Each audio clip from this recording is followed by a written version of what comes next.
Okay. Thank you very much, James. Yeah, this was very, very odd. Hey, by the way, Finn Balor is wearing your Nikes. There he is. He needs to watch his ankles. I'm telling you, the Atomics were bad enough, even though they did have great ankle support, but wearing sneakers into the ring, and it's just kind of odd wearing it with no kick pads or anything like that. At least Seth, I think he has Atomics on or some form of that with the kick pads. All right, let's play it straight through and see what happens. Nice pedigree. 1, 2, 3, 4. Yeah. Wow. That's not even close. Let's go slow-mo with that. 1, 2, 3. 3.4 is right. Yeah. What do you think? I'm going to ask you your opinion about that. What do you think about that? What do you think happened? Because usually I'll preface it with this. There was a lot of times, I don't know if they do it now, but they would count 1. So if you're not looking, you hear the audible 1, 2, 3.4. It can only be one of two things. I mean, you've had your head rattled or you've had a total brain fart, I guess. How about this? Right here, Finn cannot see the referee, but the cadence should be enough for him to hear it. So you think his bell was rung? Well, why don't we look at the pedigree again? I don't think so. It looked like a fairly safe... I mean, it wasn't the old-style Triple H ones. No, his head never hit. Look. His head never hit. They did a good camera switch. No, he didn't even touch. Yeah, he never hit.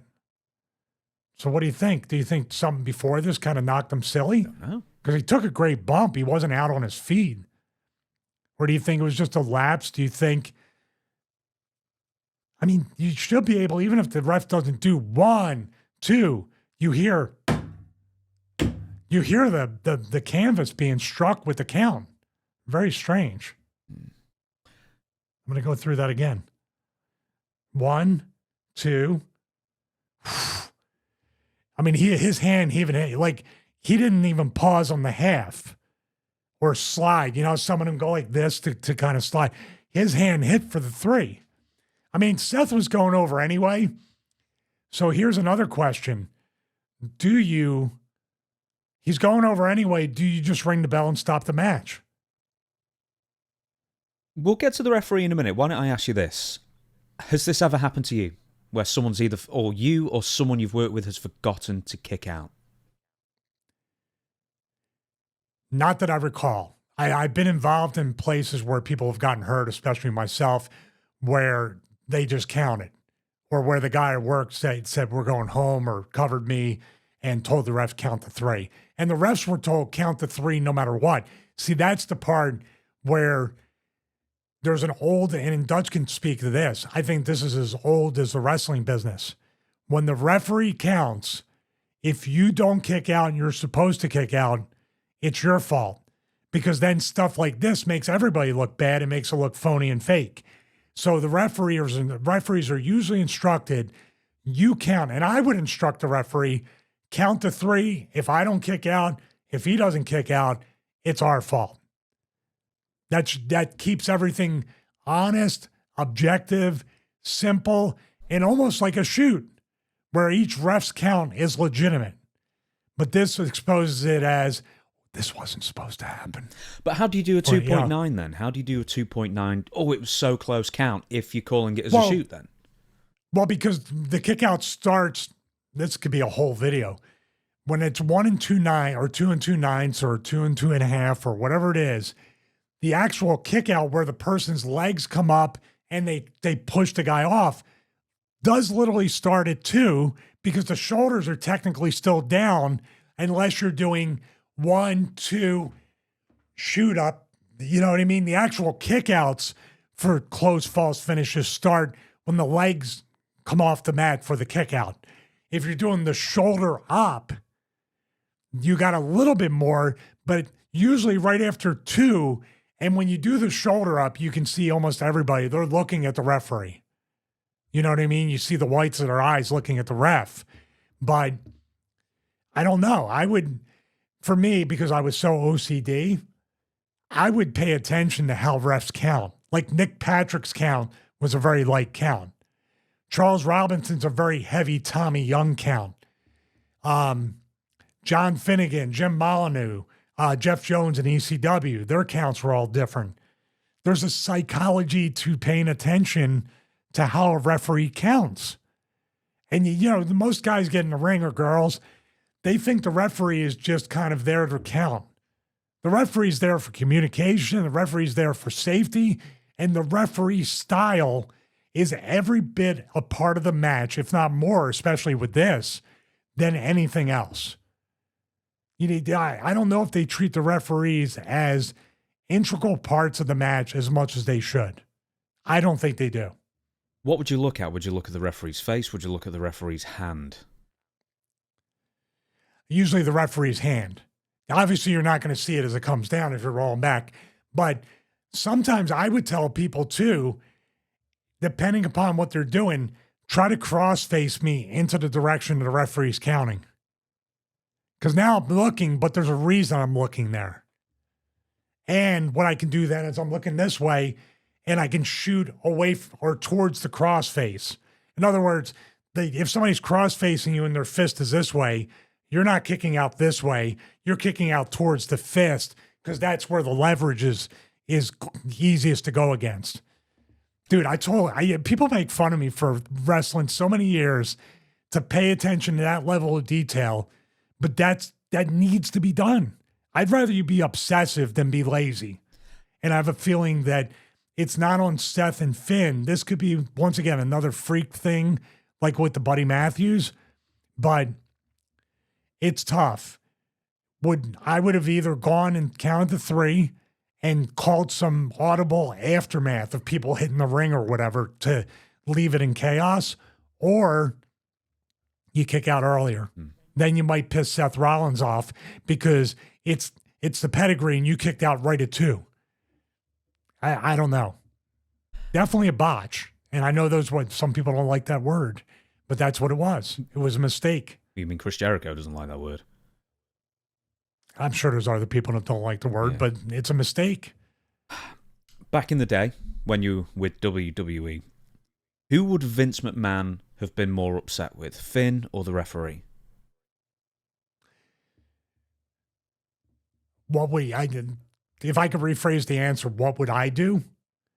I would do this. The referees are easy targets for everything. The referees get bitched out a lot. You know, at least when I was there, they got bitched out a lot. They got rode a lot. They don't get treated well. And like I said, they get treated sometimes like an afterthought. And Jimmy Corderas, once again, I bring that up if you want to ever interview him, could speak about those stories. Kyoto could speak about it.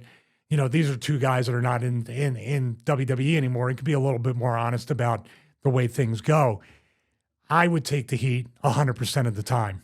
And I would encourage, and usually if it's a really solid dude that I'm working, we would take the heat together and not put it on the referee.